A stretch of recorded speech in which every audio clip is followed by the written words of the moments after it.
got kind of pastoral responsibility, who's non-teaching but sits on that leadership team.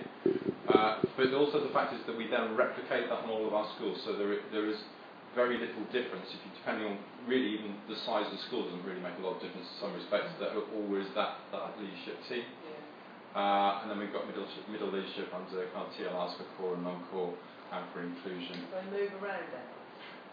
That's exactly what I mean. Partly the fact is what we've got in terms of being able to have people who are called the same things, who do the same things, is that we have training sessions, so twilight sessions, we have staff that move across to support each other in terms of professional development, and that's because they're doing the same thing, so they understand each other a lot more than if we called them numerous other things. And that's exactly what we've done in terms of our support staff. So all our support staff are called business support professionals, which means they sit on the business side, or we have learning support professionals, which is on the effectively inside the school in terms of teaching and learning. And we got rid of mentors, administrators, reception staff, I don't know, whatever else, people, teaching assistants, higher level teaching assistants. We effectively did a process of actually kind of creating one job description for business support professionals, one job description for learning support professionals, and then we went through a process of actually kind of going to those staff under consultation and changed them into those people that were all sorts of things.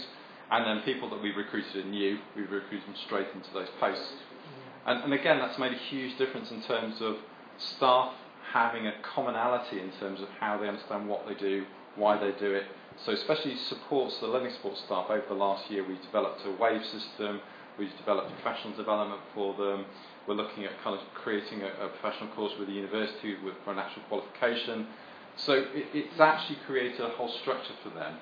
But it's made a real big difference in terms of being clear about what they're doing. So they're not in classrooms, but they could be in a classroom sometimes, but they also could be leading an intervention sometimes. It means that actually we've got the flexibility to design the programme rather than somebody going, well, I'm a teaching system which says I do these things, and it's just a headache. So that's been a real big difference in terms of what we've done there. And we've done that. So at the moment we're just talking about Cambridge. We're just about to start the process there.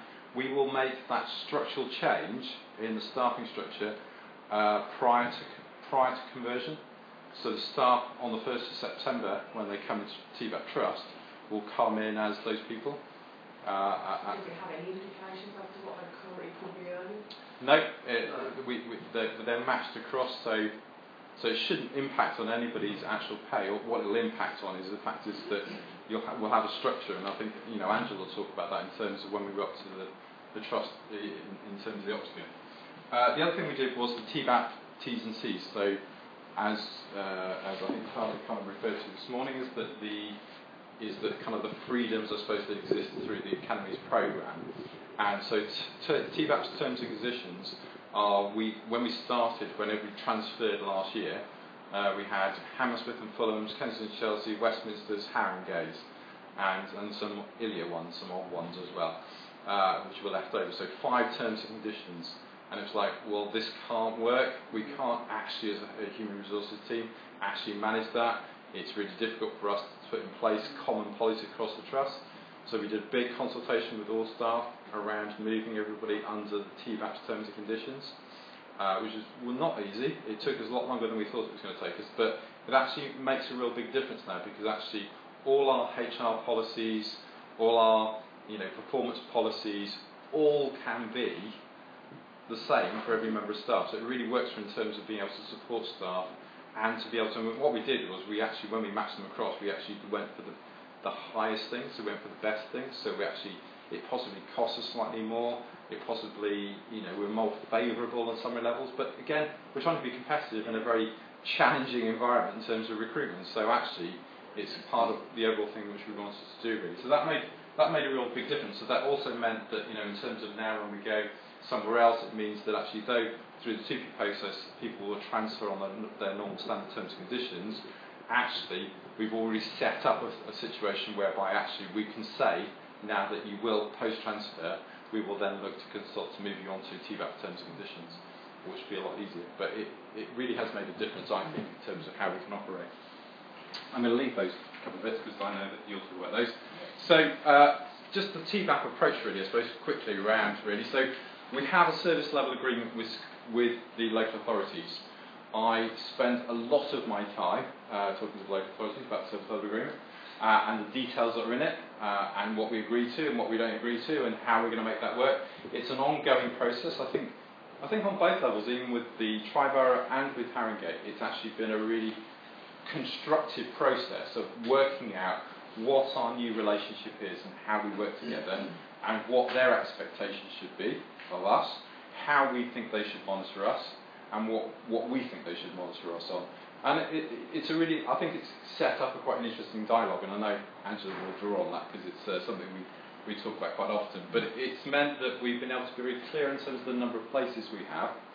So we're clear, we have X number of places, so for Haringey we have 58 places, but we also have a variance, so we set a variance in which allows us to go 20% up and 20% down, which means that the local authority can manage their peaks, and we can manage our troughs effectively without impacting on our funding arrangements.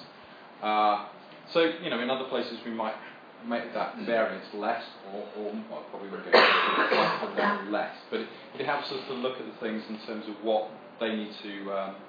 So you negotiate with each of the local authority their own service level agreement? Yeah. Okay.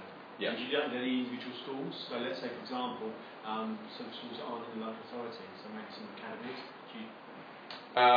Well, we've got. I sit on Schools Forum here as well. So, and I sit on the High Needs Reference Group. So part of my role is, in some ways, is to make sure that we've kind of got the right arrangements in place through the council and through the schools to make sure that schools are supported through a service level agreement which we have with the council, rather than having an agreement with individual schools. We have agreements with individual schools which is around additional support, so where we provide outreach supports through our CSS teams, then yes, we do that. But in terms of managed moves, permanent exclusions, full-time places, we do that through the local authority service level agreement, which the schools effectively have already kind of bought into through Schools Forum. TBAP Business Hub, so Shane spoke about that this morning. So TBAP Business Hub is something we've worked on over the last 6 months, which is about trying to look at how much support we need to have in the schools in terms of business side, and how much we can centralise and support across the schools. So we have a centralised ICT team, centralised HR team, centralised finance team, and centralised something else facilities team, who then kind of coordinate the support across all our schools.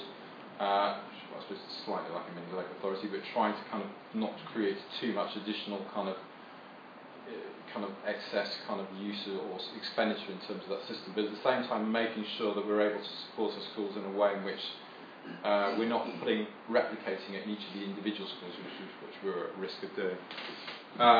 Centralised funds, financially we run everything together. We have one financial system effectively, and though we obviously have different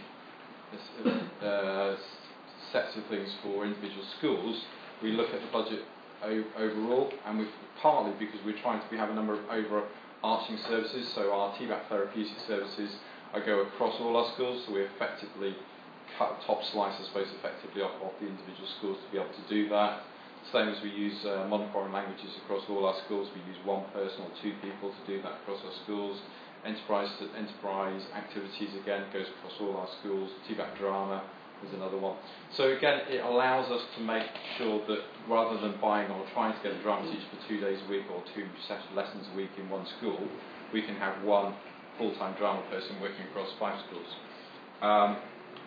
And then we have a range of additional services for schools, really, which is kind of the managed interventions, which is about trying to support children prior to coming to us, which again supports us in terms of making sure that we're only taking children that need to come into our provision, rather than allowing schools to kind of funnel children through because maybe they've not looked at all the kind of potential ways in which they can address them. I'll hand over to you. So I was going to start by giving you a tale of 2 journeys. I am from London and I did teach in London for 10 years, but moved in 2001 to Helsinki, and I took over a headship of one of their crews, which was, it hadn't been judged by Ofsted as in category 4, but it was a serious concern for the local authority. So, change the slide from left to right. Okay, so I thought it might be useful just to compare the journey of an LA run through and the journey so far for the Octagon. I became head, I think last June. I became the head of Octagon. There was still an interim head there. I took over sole headship of that school in September. So we haven't yet completed our first full year, but we're obviously quite a long way through that first year's journey. So Herefordshire then, it was controlled by the local authority. It was under serious concerns. I was head there for 3.5 years, and we did get it to outstanding by the end. But there we go, this kind of small country, economies of scale. It was closed. When I was offered the job at TBAP, they saw an opportunity to merge the PRUs, because I think it came up earlier about having 3 heads is that viable, and they said, she's going, we can make a saving here. So despite it, it was small. It was we had no more than 30 learners, but not always 30 learners on site. It was lovely PRU provision, but it was not viable, and there was not the money coming in to support the running of it. So they've merged, and now there's actually only 1 PRU in Herefordshire. There we go, size. Okay, we know that problem, don't we, when it's small, and because of that, curriculum offer was limited. I could never report on 5 GCSE offers to our Key Stage 4 learners, because we could never afford 5 teachers to be teaching 5 GCSEs. We had a rich curriculum, but we weren't able to compete with. We were running a very different model to that which learners had in a mainstream setting. Performance management and accountability, that was really dealt with at a local level, and for anyone who's ever had to manage people through grievance procedures and all of that very difficult process, I'd say it was a very lonely place to be, and because of management committee, that structure that was quite difficult, and the local authority, I think it was unnecessarily painful, really, and those that support was quite removed, and therefore didn't actually necessarily feel very supportive. So comparing that to Haringey, in June 2013, Haringey went through its Ofsted, where it was the provision was deemed inadequate. When the HMI team went back in November, they said this is terrible. The recommendations had not been put into place, and the local authority, which was Haringey, were told that they had to convert to an academy, and that's where TBAP came in and became one of a few academy trusts, I think, in that process of bidding for the provision, and they won. Is the right word? Probably not. Yeah, you sponsored it. So we are your TBAP's first sponsored academy.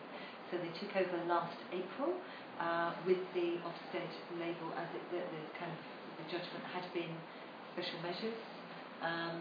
The challenge as part of TBAP is that we move to outstanding within 2 years, and I think we're on that journey.